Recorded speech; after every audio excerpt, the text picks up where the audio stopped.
इन्हनि ॿिन्ही खे गुज़ारिश कई त महिरबानी करे तव्हां हू चाहिनि इहो था जेके सिंध ॿोलियुनि खे मादरी ॿोलियुनि खे क़ौमी ॿोली जे दर्जे ॾियण जे विच में रुकावट आहिनि उन्हनि जो अवी पर्पज़ पिया सॉल्व करियो।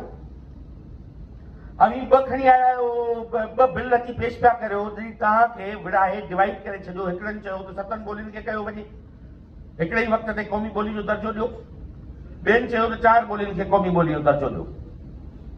मूं त इहा ॻाल्हि रखी त तव्हां इन बिल खे खणी अचो। मुंहिंजी पंहिंजी तजवीज़ आहे जेका असां हुते रखी हुई ऐं तव्हांजे साम्हूं रखां थो। वधीक जेका हिन कॉन्फ्रेंस जी करारदाद जेका आख़िरी हूंदी जेका उहा रिज़ॉल्व कंदी, मूं चयो त ॾिसो तव्हां हिन वक़्तु इहो पेंडोरा बॉक्स ॿियनि ॿोलियुनि जो खणी तव्हां ॿोलियुनि जो केस नथा वठी सघो।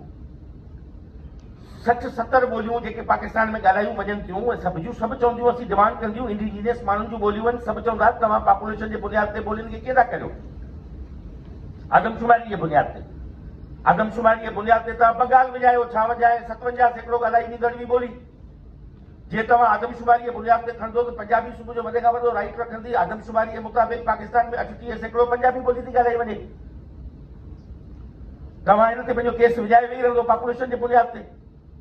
तव्हां ॿोलियुनि जी क़दामत ते असलो कनि रहाकुनि माण्हुनि जी डिमांड मुताबिक़ ऐं उन्हनि जी घुर्ज मुताबिक़ ऐं उन्हनि जी मादरी ॿोलियुनि सां उन जी कमिटमेंट खे साम्हूं रखी तव्हां इहो बिल तरतीब कयो।